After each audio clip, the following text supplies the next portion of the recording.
Bonjour. En ces temps plus qu'incertains où notre civilisation peut basculer à tout moment dans le chaos, qu'il soit économique, islamiste ou nucléaire, et ne jamais s'en remettre, il est bon d'apprendre et de s'entraîner à toutes sortes de situations, entre autres à l'absence d'électricité et de chauffage. La plupart des foyers ont besoin d'électricité pour se chauffer, que ce soit pour allumer un radiateur électrique, ou même pour mettre en marche la chaudière à gaz ou à mazout. Est-ce que vous sauriez vivre sans chauffage, passer tout l'hiver avec 10 degrés chez vous? Il est important d'apprendre à vivre sans chauffage. Moi, ça fait des années que je ne chauffe plus chez moi, même en plein hiver. Pour ça, il y a 3 sortes d'installations à faire chez soi. La première, avoir un logement le mieux isolé possible. On peut par exemple installer des doubles fenêtres, je veux dire des doubles vitrages, faire isoler l'extérieur ou l'intérieur, poser des rideaux épais devant les fenêtres, et bien sûr la nuit, fermer les volets et tirer les rideaux. La deuxième, c'est d'avoir plusieurs épaisseurs de vêtements. Les thermolactiles, chaussettes chaudes, bonnets et pulls de laine sont de rigueur. Sans oublier les vêtements en laine polaire. Et la troisième, c'est d'avoir des revêtements de sol partout. Il y a de nombreux revêtements de sol possibles. Les classiques tapis, moquettes, ou descentes de lit, tapis de bain. Mais il y a aussi les cartons, les journaux, ou même les serviettes de bain, les vieux vêtements si on n'a rien d'autre. Moi, au mois de novembre, je m'installe tous les ans pour passer l'hiver. Ici, je suis en train de mettre un tapis de sol dans la cuisine. C'est un vieux tapis bidon en plastique que j'ai trouvé en bas de chez moi et que je me suis empressé de récupérer. C'est un vieux truc bidon, mais il est très efficace quand même pour isoler le carrelage. Parce que le carrelage, c'est glacial en hiver. Ouh là là, même avec des chaussures.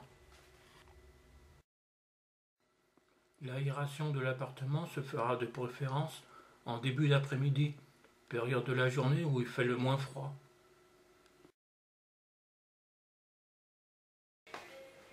Dans ma chambre, là où je passe la grande majorité de mon temps, j'ai installé un beau tapis bien épais, bien chaud, dont j'ai hérité de ma mère en venant habiter ici.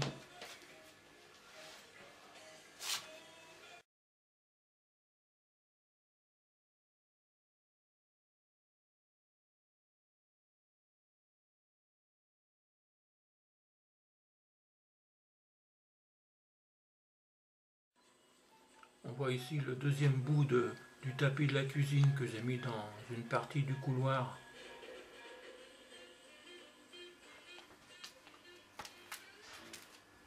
J'ai aussi récupéré ce très beau tapis, tout beau, tout neuf, que je me suis empressé de récupérer. Je le mets dans le salon. Il doit faire 2 mètres sur 3 ou 3 mètres sur 4 à peu près. Je me demande comment les gens font pour jeter des choses pareilles.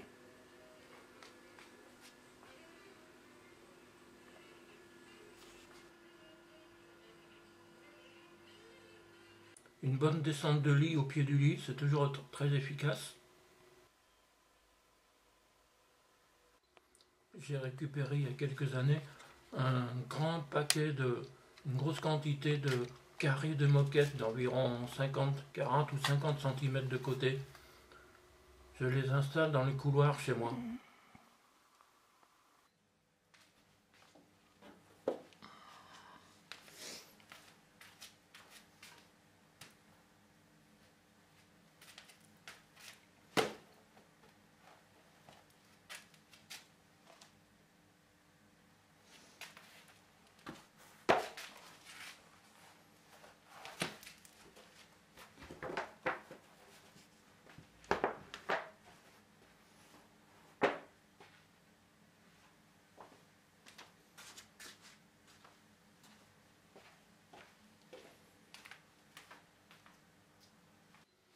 Dans les WC, on peut y mettre un carton, c'est ce que je mets moi.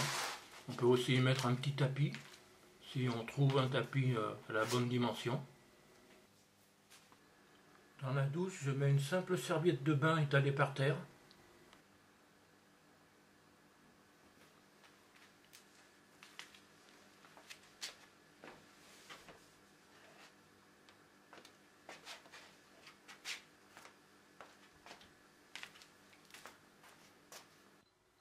J'ai récupéré récemment ce beau tapis qui sent un peu le plastique parce qu'il est tout neuf.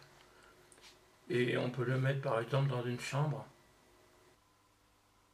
Une petite récapitulation. Le tapis bidon en plastique à la cuisine. Un bon tapis bien chaud dans la chambre. Dans votre pièce de vie principale en tout cas. Une deuxième partie du revêtement plastique dans une partie du couloir.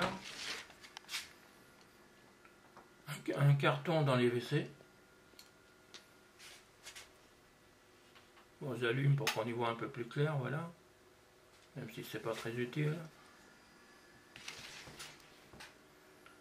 La moquette dans une deuxième partie du couloir. Et le beau tapis que j'ai récupéré, lui aussi je l'ai récupéré, tout beau, tout neuf. Il y a plusieurs années que celui-là on met dans le salon.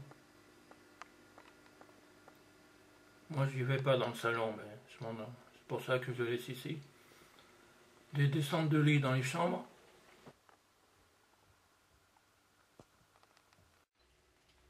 La cuvette des WC est très froide en hiver. On se gèle les fesses.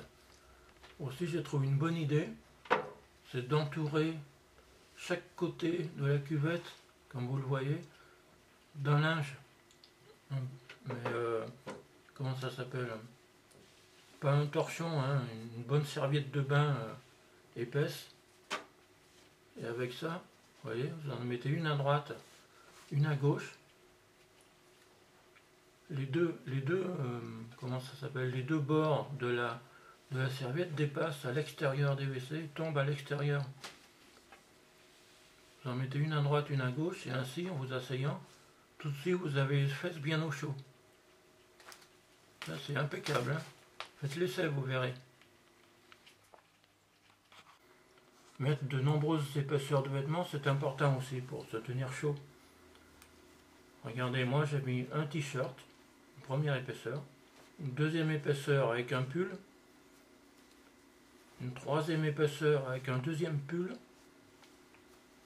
une quatrième épaisseur avec un sweatshirt, une cinquième épaisseur avec un deuxième sweatshirt, et une sixième épaisseur avec ma grosse veste de laine.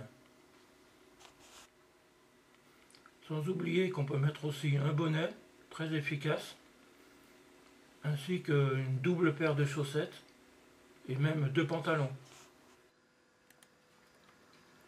Chez moi en hiver il fait 13 degrés, sans chauffage.